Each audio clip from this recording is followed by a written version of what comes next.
The only reason there is to be new at something is because you're trying something.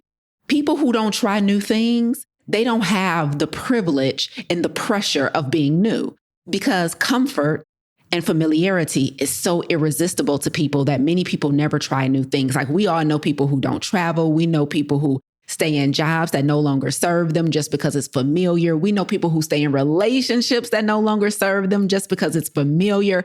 And so if you are here and you want to better understand how to be new at something, I want to start this conversation by congratulating you, because if you're trying to figure out how to be new at something, that means you are committed to trying something. And most people, a lot of people don't try new stuff. So let's start this off with bravo. Before I get all in your business and start getting on your nerves, let's just start off real cordial and amicable. So bravo, I'm super proud of you because being new means you're willing to try new things. Optimal health is not a privilege, it's a right. However, unfortunately, the overwhelming majority of health challenges today can be attributed to lifestyle. This includes our physical activity, the quality of our relationships, stress, purpose and fulfillment, and of course, our diet. But what if there was an alternative? What if we could prevent and combat these health challenges with lifestyle changes before pills and procedures? You are listening to the Plant Protocol podcast with yours truly, plant-based health and business coach, and now the forever voice in your head, Lisa A. Smith. It's time to come get this health.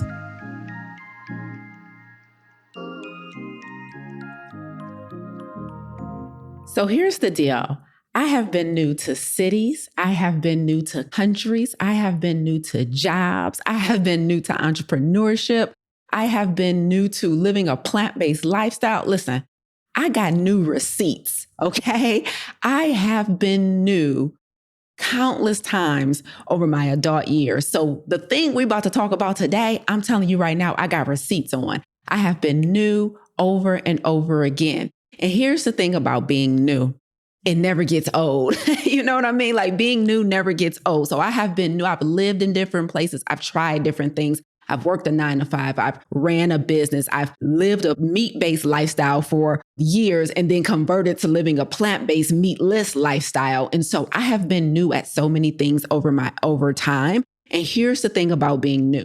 If you are committed to goals, if you are committed to personal development, if you're committed to growth, like if you have a vision for what you want in your mind, then being new is inevitable. And you're likely going to have to be new at not just one thing, but many things over the years. And so if you want to achieve what you want to achieve, you're going to have to let new up in your spirit. And so first of all, if you have had challenges with being new to things, I want to congratulate you because this is a good problem to have, because the only reason there is to be new at something is because you're trying something. People who don't try new things, they don't have the privilege and the pressure of being new because comfort and familiarity is so irresistible to people that many people never try new things. Like we all know people who don't travel. We know people who stay in jobs that no longer serve them just because it's familiar. We know people who stay in relationships that no longer serve them just because it's familiar. And so if you are here and you want to better understand how to be new at something, I want to start this conversation by congratulating you. Because if you're trying to figure out how to be new at something, that means you are committed to trying something. And most people, a lot of people don't try new stuff. So let's start this off with bravo. Before I get all in your business and start getting on your nerves, let's just start off real cordial and amicable. So bravo, I'm super proud of you because being new means you're willing to try new things. Now, I never thought I'd be teaching this, okay? I never thought I would specifically be teaching how to be new. I never thought I would specifically be teaching how to be new at something. But what I've learned from being a coach and being an entrepreneur for nearly 10 years is that there's a right way and there's a wrong way to be new at stuff. There's a right way and there's a wrong way to be new. And so what I want to break down for you today is the right way to actually be new at something. Okay, now here's why it's important for me to talk about this. I am a coach. I am a plant-based health coach. I am a business coach. And so in my career, every single day, it is my responsibility to help people be new at things. Most of our students, nearly all of our students at the Plant Protocol, at Farm to Table plant-based coaching program, have never lived a plant-based lifestyle before. So they are new at giving up animal products. They are new at giving up sugar. They are new at trying to learn how to eat and live without meat and without animal products. So I have to coach people every day in and day out, about how to be new at a plant-based lifestyle. And then in our business accelerator, where I help aspiring coaches and health professionals master the art of coaching, I have to teach them how to be new at coaching, and I have to teach them how to be new at entrepreneurship and running a business. Some are already entrepreneurs, others are not.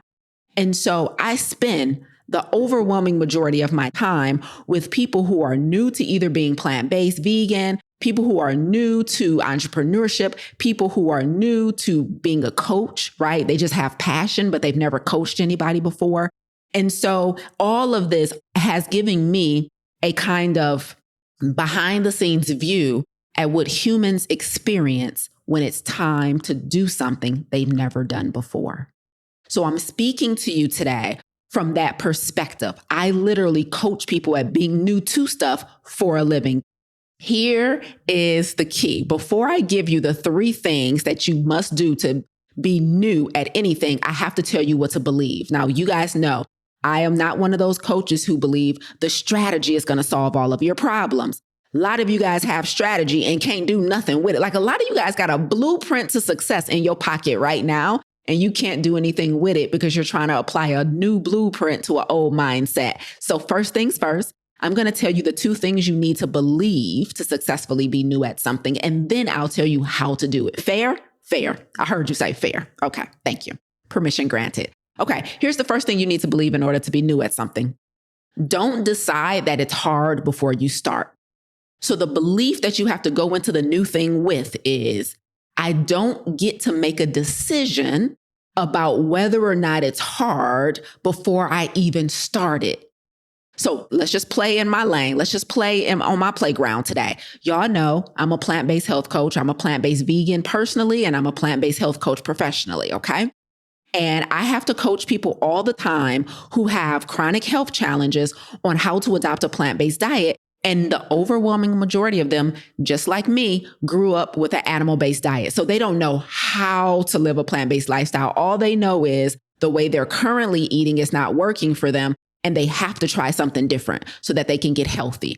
And so what a lot of people make the mistake of doing is believing that living a plant-based lifestyle, giving up animal products, giving up dairy, giving up sugar, giving up processed food is hard before they even start. That is a resounding no-no, okay? Before you try something new, try your best not to make up your mind that it's hard before you even start. So the first thing you need to believe in order to effectively be new at something is, don't go in like, if you're about to learn a new task, if you're about to start a business, if you're about to write a book for the first time, like I'm currently doing, don't start already believing that it's hard, because you don't have enough data to make that decision yet. It's just new. We don't know whether it's hard or not. And here's the truth. Hard is subjective. Whether or not something hard is subjective, right? That means whether or not it's hard changes from person to person. What's more likely true is that being new is hard, but not the thing itself. Does that make sense? So being new at something is hard, but that doesn't mean the thing itself is hard. So like being new to a plant-based lifestyle can be challenging, but living a plant-based lifestyle is not hard. It's being new at anything that makes it difficult. And the reason this distinction is important is because if you go into living a plant-based lifestyle for the first time, believing that it's hard, it's going to be hard for you to sustain it, because you're going into this belief that it's hard, which means the discomfort that I'm feeling right now is going to be around forever. And that's not true. Just tell yourself being new is what's difficult. The lifestyle itself is not difficult.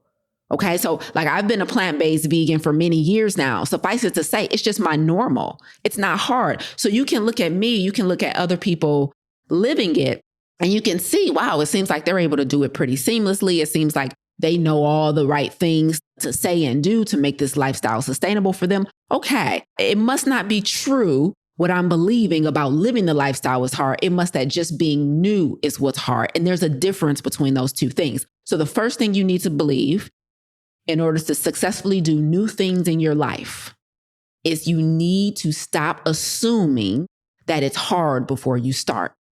Be careful with that. The thing is not hard. Being new is hard. There is a difference. It's like somebody just learning to drive, right? Anybody have teenagers or something? Or do you remember when you first started trying to drive? Like parallel parking, watching traffic, all that stuff. Being new at driving was hard. But we all know now as full-grown adults that driving is not hard. So we got to shift that belief before we go into the new thing, okay? Stop telling yourself this is so hard. You never wrote a book before. By the time you get to your third book, it ain't going to be hard anymore, okay? So just being new. Now, the second thing you need to believe before we get into the list of things you need to do, the second thing you need to believe before you can be new at something is you have to understand there's a difference between not good and new. There's a difference between not good and being new. So I've watched, as a coach for almost 10 years now, I've watched people over and over again quit and give up because they didn't know there was a difference between being new versus being not good. Okay, listen very closely. I have watched people give up and quit on things that they in their heart wanted to do because they didn't know the difference between being new and not being good. What do you mean, Lisa? Okay, here's what I mean. Likely when you first start off doing something, the thing you produce is what's not good. It's not you that's not good. This is where we separate the art from the artist, okay? People will quit because they're like, I can't create content online for my business. I'm not good at it. Mind you, it's their first video. I can't cook plant-based meals. I only know how to cook animal-based meals. I quit because I'm not good at it. Mind you, it's their first time, their first attempt at making a black bean burger. Like, I can't run a business. I'm not good at it. Mind you, they've been working a 9-to-5 for 45 and a half of their 46 years. You're not good or bad. You're just new. So the second thing you need to believe in order to be successful is that there's a difference between not good versus new.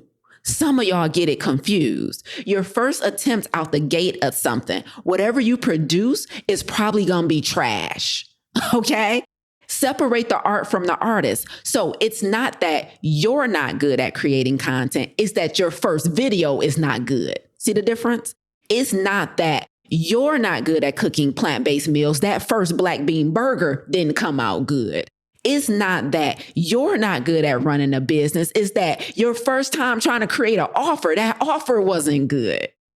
It's okay. There's a difference between you not being good and it not being good. Now, this is where we got to get real granular with our words, because a lot of times people are quitting and giving up because they're assigning the not good to themselves, when really you need to assign it to the art, not the artist. Come on now, right? It's not that you're not good at writing books. It's that first chapter was trash. You ain't never wrote before. You used to speaking. That's what I'm going through right now. Do you guys know there is a vast difference? I mean, like there's a ocean-sized difference between my audio content when I speak and when I write. Like I've tried to read stuff I wrote and I'm like, nah, I know damn well I sound better than this, right? It's not that I'm not good. It's that this first draft ain't good. There's a difference between you're not good and what you just created for the first time is not good. So y'all got to stop quitting and stop giving up on stuff because you think you the problem. No. You're just new. Do we have that second belief down? You got to separate the art from the artist, and you got to stop embodying. You got to stop assigning these labels to yourself just because you're trying something for the first time, okay?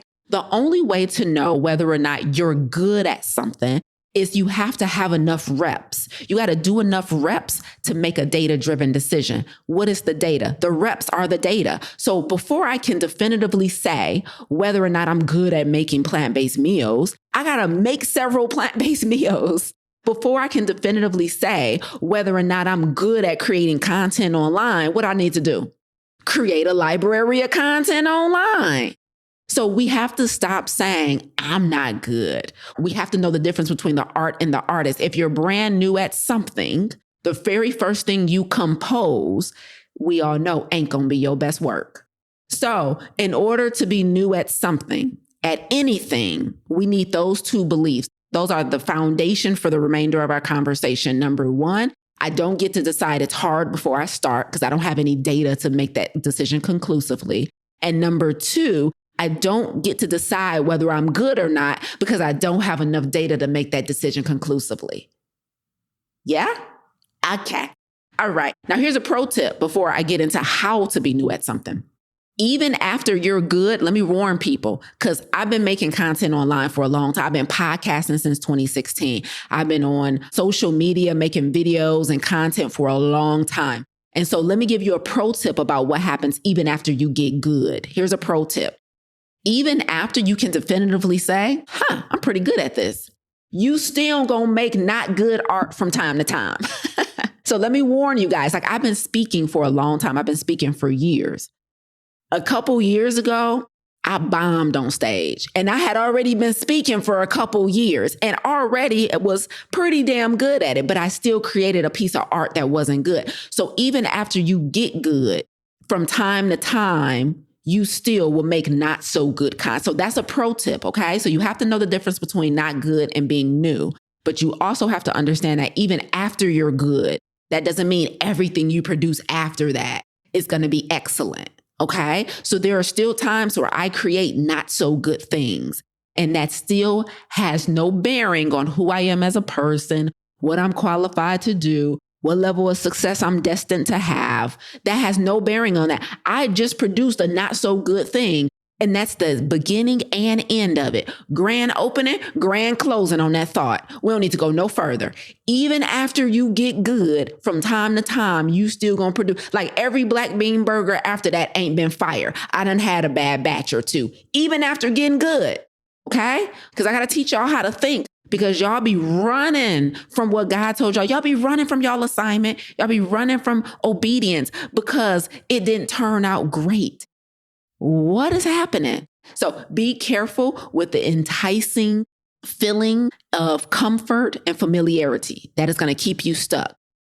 Okay, now let's get into, I got 3 things for y'all. I got 3 ways on how to be new. Number 1, here's what you have to do. You have to create a capacity for a learning curve. This means in order to be new at anything, the very first thing you have to do is you have to create space. When I say create capacity, that means create space. When I say create capacity, that means create room. That means you have to look at your life and you got to create room for a learning curve. So that means if you're new to creating content online, if you're new to living a plant-based lifestyle, if you're new to running a business, part of the reason it's so doggone uncomfortable for you is because there's things you have to learn that you are not dedicating time to learning. You got to study, like you got to read some stuff. One of the best ways to be new at something is to gather as much information as you can about it so you can properly set your expectations. We are not creating enough capacity to learn. So here's what that means. This means that you dive into the thing, you start doing the thing, and you don't have any background information on the thing. And so it's kind of like creating content online. Let's say you're new to entrepreneurship. You're working with me. You're like, Lisa, I really want to be a coach. I think you're phenomenal. I want to learn under you. And I'm going to be like, okay, let's do it. And I'm going to say, well, one of the ways we're going to start marketing you and your business, we want to do it organically at first. So let's start creating some content online. And you're going to say, oh God, I'm so scared. I'm scared of being on camera. I'm scared of being on mic. I'm really nervous about that. And I'm going to say, okay, well, let's stop first and let's learn some things about being new on camera. Let's study a little bit. And I start teaching you stuff about how to look at your metrics, because you're going to do your first video and you're going to say, nobody liked it. Nobody commented. I'm not good at creating content. That's what you're going to do. Even after you've watched this whole video 3 times, you're still going to come back and say, I'm not good. I'm not good at creating content online. And I'm going to say, well, let me see your metrics for that one video you created. I'm going to be like, well, you're right. We didn't get a lot of likes on it. There were only about 3, but look at this.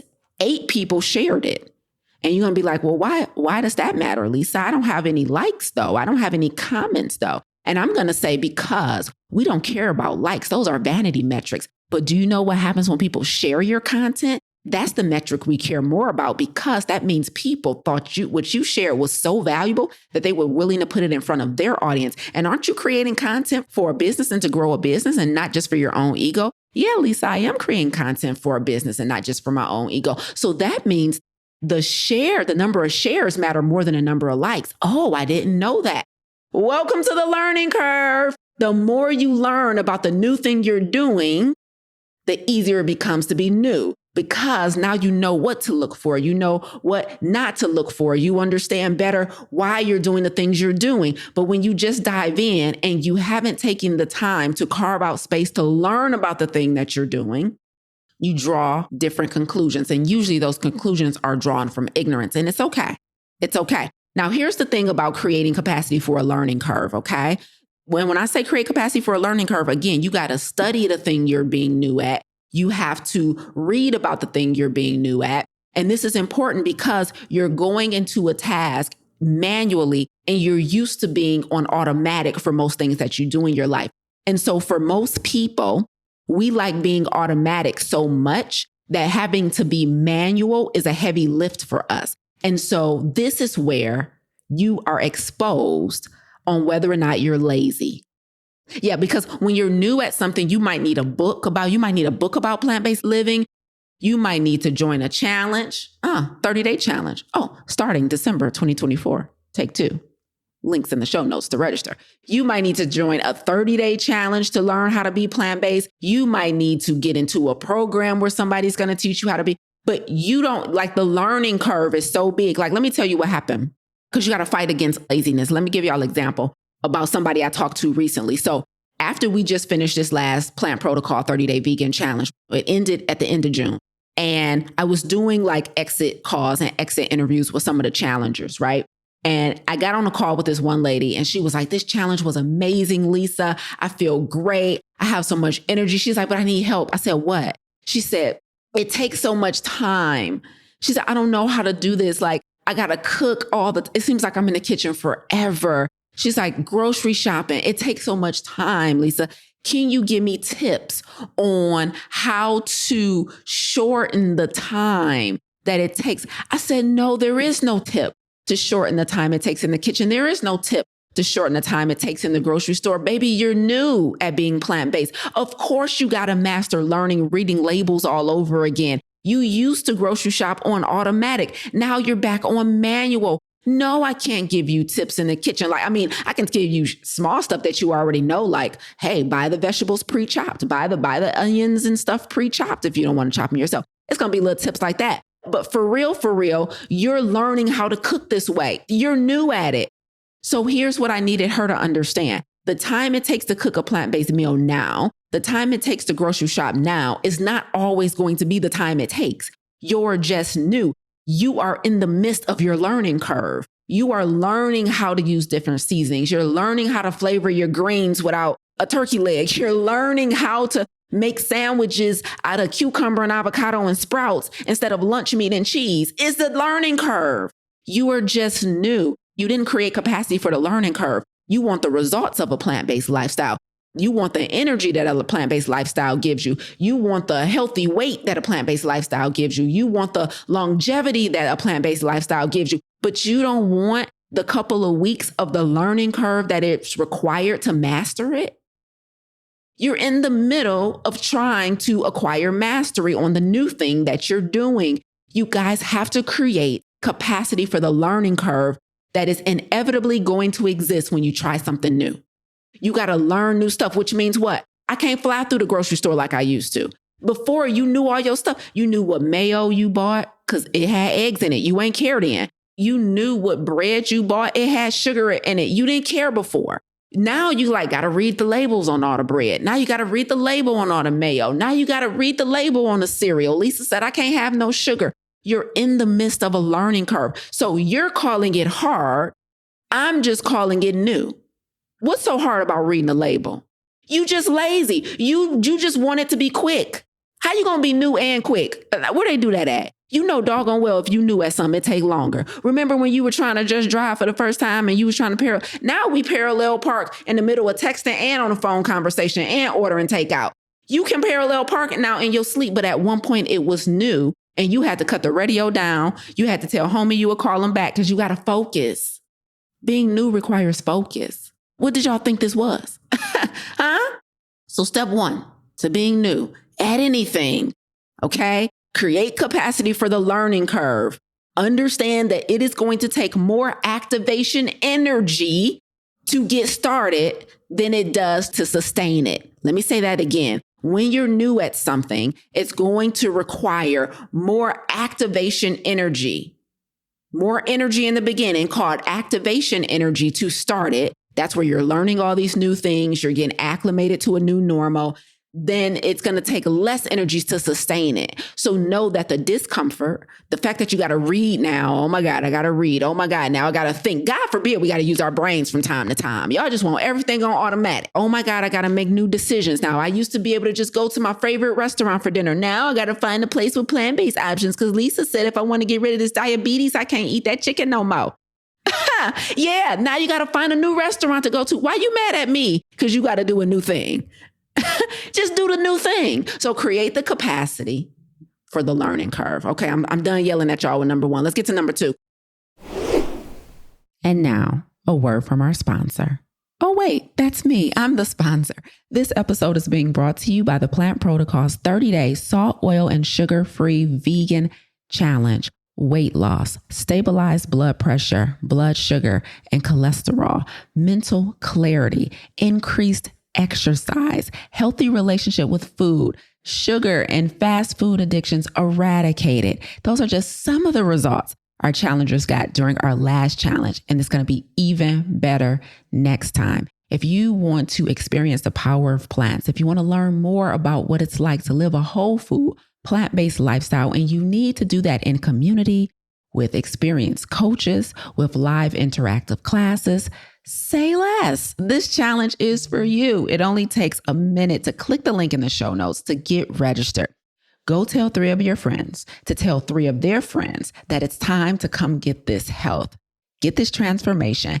Get registered. We're kicking off prep month on December 1st. The challenge officially begins January 1st. And from now until then, we'll be dripping masterclasses and content and recipes to you to get your mind and your body ready for a phenomenal transformation. It's time to come get this health. Now back to the show. Number one was stop being lazy and start reading and start studying. Number two, the second way to be new at anything is increase your proximity to someone who's not new. Now, this is the shortcut from the gods. This is the shortcut from the gods. Listen, increase your proximity to somebody who is not new. A great coach has the ability to confirm or deny your beliefs about what is or isn't good. A great coach has a blueprint for you to follow so that the newness don't have to last very long. A great coach is going to expedite your journey between new and mastery. Listen, this just happened to me this morning. So you guys know, we just finished this 30-day vegan challenge. It was June 1st to June 30th, right? I didn't realize how heavy of a lift the challenge was going to be. Like, I was with my challengers. I do things differently. I like my spirit of excellence to have a spirit of excellence. And so for the challenge, first of all, it was 30 days. That's long in and of itself when it comes to challenges. But then also, I was with my challengers twice a week, Wednesday nights, Saturday mornings. We had a whole portal for the challenge. We had digital assets for the challenge. We had private coaching sessions available for the challenge. Like, the challenge was crazy. We had a whole prep month for the challenge. So if I'm being completely honest, the challenge was 2 months and not one. Part of the reason I did the challenge is because my coach does challenges and he suggested that we do an event. Okay. So we did. I literally told my coach this morning, a couple of hours ago, I said, Coach, why didn't you tell me? Why didn't you tell me this was going to be so exhausting? Like, why didn't you warn me? Right? I increased my proximity to someone who's not new. I increased my proximity. I'm doing a challenge for the first time. I'm new at doing challenges. So let me increase my proximity to somebody who does 30-day challenge, not 5-day challenges. A 5-day challenge, I could probably do that in my sleep. I came out the gate. It's not like I went from a 5 or 7-day challenge to a 30-day challenge. Your girl, because she think she can do it all, I went from no challenges to a 30-day challenge. Okay. And we hosted a 30-day challenge, had over 700 people register. It was crazy. And so my coach was able to guide us through that, right? He told us to do it. I tapped into him and his ecosystem, beforehand. I increased my proximity to somebody who's not new. This is one of the best things you can do for yourself. My clients do that with us at the Plant Protocol in Farm to Table. People enroll in Farm to Table because they want to adopt a plant-based lifestyle. They've never done it before. They've been doing it on their own and it ain't been working out the best. And so they need to increase their proximity to a team of coaches who've mastered it. A great coach will shorten the distance between new and mastery for you. If you don't like being new at anything and you hate the feeling of feeling like a novice and feeling like a beginner and feeling like an amateur, one of the quickest ways to stop feeling like an amateur is to increase your proximity to somebody who's not. Changes the game. I mean, they will drop a nugget on you that's like they not even thinking about it. Do you know how many times I have had people come to me and say, Lisa, when you said to me X, Y, and Z a year ago, that changed everything for me. I'm like, what? They like, that took my journey from here to here. I'm saying it on automatic. They're still on manual. So the nugget means more to them than it does to me. But because they increased their proximity to me and they were able to get that juice, they were able to come get that work, they were able to get that nugget, they were able to come get that mastery, it changed their experience with being new at the thing. And we can shorten the time that they were considered an amateur. Okay, so that's number 2.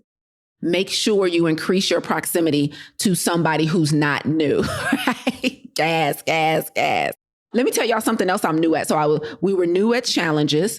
I'm new to doing online events. So at the end of the challenge, we did a 2-day summit. That was new for us. And then the other thing I'm currently new at, I've approached a new level of leadership in my business. So I'm used to having 1 or 2 people on my team. I now have 6. Oh boy. And I didn't know all teams were human. I'm like, you can't just tell people what you want and they're going to do it excellently and get it the first time and never make a mistake and never let their own personal feelings and issues get in the way. So first of all, I'm upset at all of y'all who have leadership skills and y'all didn't warn me that teams are humans.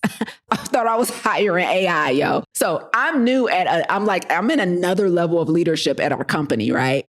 And I regularly have to talk to somebody really close to me. And he has mastered like running teams. He's so good at people and with working with people. So I call on him regularly to tell me and teach me how to be a better leader. I'm like, oh, you got to spend quality time with your team. Got it. Oh, you got to say nice things and check on their families. Got it. Because I just want to get to work. Okay. So I literally lean on the people in my life who have mastered leadership on the level that I'm trying to master it to get better at it because I'm new at being a leader of this big of a team. So it's really important to understand that increasing your proximity to somebody who's not new will change the game for you and will shorten the time you have to be new. That was number 2, right? That was number 2. Let's get into the last one.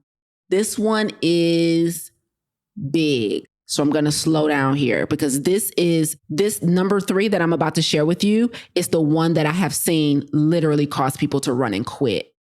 I promise you. Okay. So this is the one. They were new and they wasn't prepared for this third one. And so they literally have like ghosted the assignment. They literally have quit the assignment. I've watched people throw in the towel in the final hour. Like I had a client one time who was like this close to completing her certification with us and she quit. I mean, I was like, whoa, I could see you being far from finishing, But this close to finishing, like had maybe one or two more things to do and didn't complete and just quit. I'm like, woo, quitters quit, huh? Wow. All right. So let me give you this one so you don't run from the assignment. The third thing you have to do in order to effectively be new at something is you have to brace for impact. What does that mean, Lisa? You have to brace for impact. The impact here is not physical.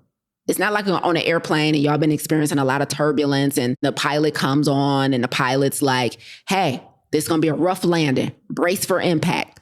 No, this is not a physical impact. When you're new at something, you have to brace for the emotional impact. What does that mean? That means that typically when you are new at something and you're putting yourself out there, you're being exposed in a way you've never been exposed before, you likely are going to require what we call a vulnerability hangover.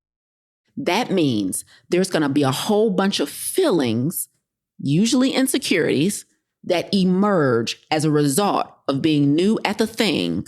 And if you do not brace for an emotional impact, you will make emotional decisions such as, this must not be what God wants me to do. You will make emotional decisions such as, I'm not good at this. I'm not as good as Lisa at speaking. I'm not good as Lisa at teaching.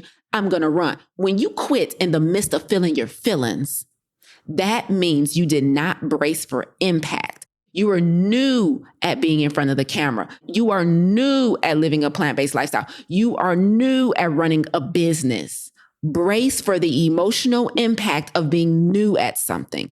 This means you need to hold space for your feelings, because let me tell you something I heard a coach say last week. He was doing a 5-day challenge. 5-day challenge, huh? Y'all still do that? It's like, no, let me stop talking junk. But anyway, I was in somebody's 5-day challenge last week. He said something I thought was really poignant, really provocative, okay? He said, anytime your content, he was specifically talking about being new at creating content online. And he said, even when your content is not working for you, it's typically working on you. Come on now. Listen, this is going to be a lot of you guys when you guys do new things.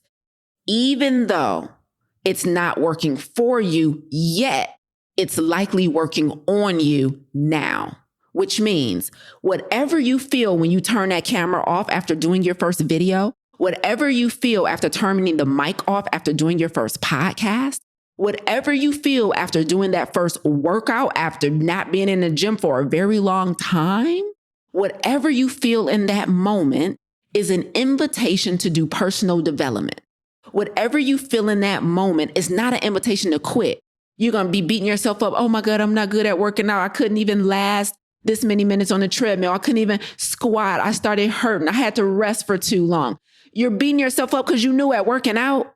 You beating yourself up because you don't know how to cook plant-based meals. You beating yourself up because you don't know how to run a company when you've been an employee your whole life. Whatever you feel in that moment, when you get done doing the thing and you realize you were not that good at the thing, that is an invitation for you to do emotional intelligence, to practice emotional intelligence. That's an invitation to do personal development. That is an invitation to take a closer look at the parts of you that need work. Because you want to know what happened for me. This is how I know I've been fire in the personal development game. When I got done with this 30-day challenge, I looked back at all the things I wish would have went better. I looked back at all the things I wish I personally would have done better. And not one time did I say, I'm never doing a challenge again. I'm horrible at this. I knew I shouldn't have done it. I did not once say, Lisa, you are a bad speaker. You're not good at planning. You're not good at running teams. When I look back at everything that didn't go the way I wanted to go for the challenge, not one time did I decide it was a personal attack on who I am as a person. When you do something new and you have feelings after doing something new and you allow those feelings to make your next decision, i.e. whether or not to do it again, that is an invitation to work on your emotional intelligence. If you get in front of that camera and all you can think about is the way you look and the way you sound, that is an invitation to do some private work on how you love yourself. That is not an invitation to never do it again. You think because you were in front of the camera insecure that maybe you shouldn't be in front of the camera anymore. No. Maybe that's an invitation to go work on your own esteem. Like, you have to stop taking it personally. So give yourself space for a vulnerability hangover. Lisa, what's a vulnerability hangover? This is you bracing for the emotional impact of being new at something. That means after I do the thing, after I leave the workout, after I leave the cooking the meal for the first time, after I cook my first plant-based meal, my whole family hate it, right? After I try and do content for the first time, after I try and write my first chapter in my first book, I'm going to stop and be in my feelings. I'm going to acknowledge, what do I feel? What do I feel right now? Oh, I feel anxiety. What do I feel right now? Oh, I feel super vulnerable. What do I feel right now? I feel dumb right now in this moment. I feel stupid. I don't feel like that was my first speaking engagement. I stumbled, I stuttered. Ooh, that was not good. How does that make me feel? This makes me feel small right now. Like, acknowledge everything you feeling. Brace for the emotional impact. Some of us, we get so wrapped up in the whirlwind of the feeling that we allow the feeling to make a decision. You're a horrible decision maker if you're making decisions at the height of emotion. So you must brace for the emotional impact of being new. Most of us do not do that. So I tell my coaches, listen, I'm gonna tell you right now, let's get this one thing out the way. I tell them, I say, listen, the way I help you build your coaching business is I teach you how to create content online. For many of you, that's going to be a new experience. For many of you, that's going to be a first-time experience where you have to see yourself and hear yourself in a different light. You're likely going to feel unqualified. You're likely going to feel unrefined. You're likely going to feel like what you saying don't make sense. You're going to lose your spot. You're going to be all over the place because when the camera come on, you lose your mind and you're likely going to feel like, I don't know if I can do this ever again. And then you're also going to feel like it wasn't good. And you know what I tell them? I'm like, let's get this out the way. It ain't no need to wonder. It was trash. It's not good. It ain't going to be good. And I need you to know that going in. So we ain't even got to spend time in class talking about it. I feel like it wasn't good. You right. This was my first coaching session with my first client. I don't think I did that good. You probably didn't. This was my first speaking engagement. These people paid me and I got on their stage and it was nothing but foolishness. And you knew, and it ain't good. And it suck a little bit.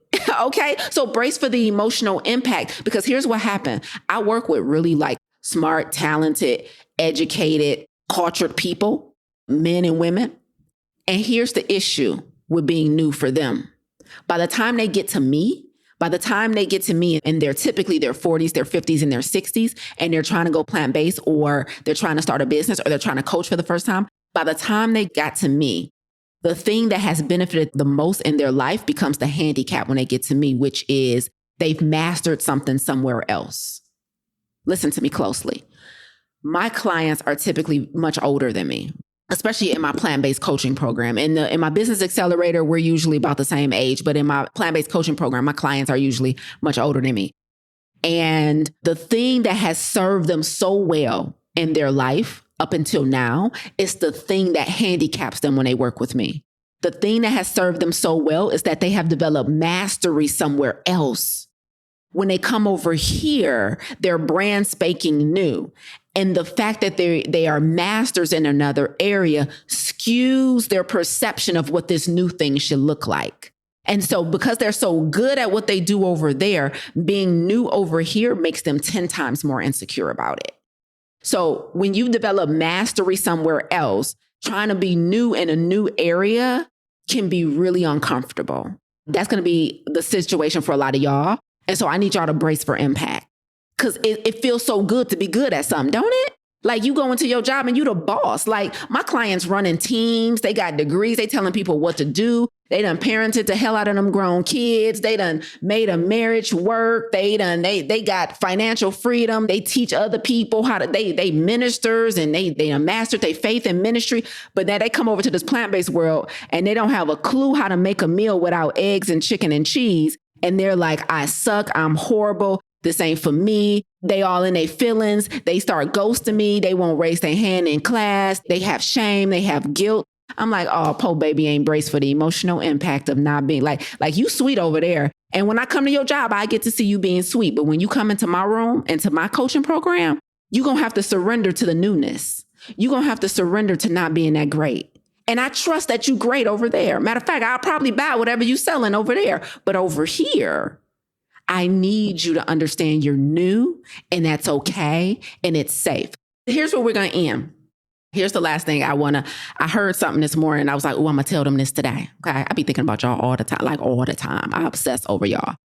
So I was listening to, y'all know the shooting at the Trump rally happened in Pennsylvania this past weekend, right? So this morning I was listening to my podcast, my New York Times podcast. And of course they were covering the Trump rally shooting. And the person they were interviewing on this particular podcast was a photographer. He's a New York Times photographer. I believe he's a New York Times photographer. Anyway, he's a professional photographer. He specifically specializes in photographing presidents. Okay. He has been photographing presidents for 40 plus years. And I was like, ooh, that's a hell of a niche. I like it. And so he was at the Pennsylvania rally and he was in the front row. So the interviewer asked him, like, tell me exactly where you were when the bullets started ringing out. And he was like, I was right in the front row looking directly up at Trump. He was right in front of me. The photographer said I was in the line of fire. He was like, afterwards, when I got a moment to think about everything, I realized how I could have been hit by a bullet, right? And so the interviewer asked the photographer, like, what did you do in that moment? What did you do when bullets started ringing out? How did you respond? And the photographer said, I just kept my finger on the shutter. I was like, that's cold. That's a cold piece of work. I need y'all to catch this. I need y'all to catch this. He said, when the bullets started ringing out at the rally, I kept my finger on the shutter and kept snapping pics. I said, let me get this clear. Now you and me, us, me and you, listening right now, what would we have done in that moment? Just think about it. We would have what? Took cover, ran, screamed. My man said, I kept my finger on the shutter and kept taking pics. Matter of fact, they are saying, I haven't even seen this picture yet, but apparently there's a picture going around where a bullet was caught in the midair. A bullet was caught midair, okay? And he got it on picture. Like they're saying it's like going to be one of the most historical, one of the most infamous photographs ever took, because in the middle of an assassination attempt, catching a bullet in midair, like the picture is just crazy, right? And the picture that most of us have probably seen with Trump with his fist in the air and blood splatter on his face, this particular photographer is the one who took that picture. That's who they were interviewing. So I'm listening to a master at work. And he said, in the midst of bullets flying, in the midst of people running, in the midst of chaos and screams, he kept his finger on the shutter. What's my point? My point is his instinct, it was so embedded in him to capture the moment that even in the midst of a potentially fatal experience for himself, he kept his finger on the shutter because that was his instinctual response. What am I saying to you? When you do something new, you likely are going to have an instinct to run and to hide because of the feelings you feel as a result of trying a new thing. The thing I want you to start paying attention to, this is how you get personally developed in everything you do. The thing I need you to start paying attention to when you try something new is, what are your instincts when the uncomfortable feelings come up? Like, what do you instinctually do? Because for me, when I do something new and I start like assessing the new thing, my instinct is not to run. My instinct is not to tell my team we never doing this again. My instinct is not to quit. My instinct is to go to my coach and be like, here's what happened. Here's what I wanted to happen. Fill the gap. My instinct is to get better. Some of y'all instinct is to run, hide, quit, and give up. You got to check in with your instincts. My man said he didn't take his finger off the shutter. I said, what? Huh? And as a result, he done made history, like capturing historical photos of this assassination attempt. What is your instincts? When you try something new, If you notice, I want you to think back at how many times you've tried something new. Here's what I need you to compare. There's 2 numbers I need you to compare in your life. I need you to compare the number of times you've tried something new versus the number of times you've developed mastery in those new tries. If that ain't the same number, you need to be looking for a pattern. If the number of times you tried something new is not the exact same number of times you've developed mastery in something, I need you to look for a pattern. Because if you've tried, I don't know, bike riding, if you've tried entrepreneurship, if you've tried writing a book, and you don't have mastery in bike riding, and you don't have mastery in authorship, and you don't have mastery in running a business, then that means you're quitting more times than you're finishing. And that is a problem. What is your instincts? What is your instinctual response to trying new things? Now, if you quit something after you have enough data to quit, that's a different number. Like, you have to do things enough times and get enough reps in before you can definitively make a wise decision about quitting something. Because the point of trying new things sometimes is to see if you like it. But some of us quit so early because it's so uncomfortable. So quitting, there's different reasons to quit. So if you're quitting before you even have enough reps to know whether or not you can be good, if you're quitting before you have enough reps to know whether or not you really even enjoy it, then you have developed, your instincts need work. Y'all ain't keeping y'all finger on the shutter. That's all I'm saying. I'm listening to that interview again. My man said, I didn't run, I didn't jump, I didn't yell, I didn't scream. I kept shooting pics. I said, boy, you know how impressed I am right now? Like, when can I walk across stage and shake your hand? Your instinct's so good. Your mastery is so good. So listen, you guys have to develop mastery around being new. That's the mastery. I don't want you to develop mastery. I don't want you to first think about developing mastery in the thing you're trying to try for the first time. I want you to develop mastery in being new. Mastery of being new means my instinctual response when I try something new is not to quit, give up, start over, beat myself up, label myself all these different ways. If that's where your mind instinctually goes to after you try a new thing, that's an invitation to do personal development work. Let's review, boys and girls, before we hop off. Number 1, you need to believe 2 things before you do something new. You need to stop thinking or stop deciding that it's hard before you start. First belief shift you need. Second belief shift you need is that there's a difference between not being good and being new. Those are not the same. Not being good and being new are not the same. They are not the same. You can only determine whether or not you're good after so many reps. What are reps? Reps are data. So we take the data and then we make a decision. If you have no data, you don't know if you're good or not. So they are not the same. And then that's what you need to believe. And then what do you need to do in order to be good at doing new things? Number 1, you have to create capacity for a learning curve. Number 2, you want to increase your proximity to somebody who's not new. And number 3, you want to brace for impact, the emotional impact. Create space for a vulnerability hangover, right? And then the bonus one that I gave y'all today, the bonus one that I gave you guys today is watch yourself as you're trying new things and watch how you instinctually respond to doing the new thing, right? Do you become self-deprecating, right? Do you quit? Do you abandon it for a couple weeks before you finally get the courage to come back to it? What's your instinctual response to doing new things? Because if you ain't been photographing presidents for 40 years, you probably ain't keeping your finger on the shutter. So I hope this was helpful. If you haven't already, y'all heard me mention it earlier. Let me say it again. We just opened up pre-registration for our next challenge for the Plant Protocol 30-Day Vegan Salt, Oil, and Sugar-Free Challenge. We just opened up registration for it.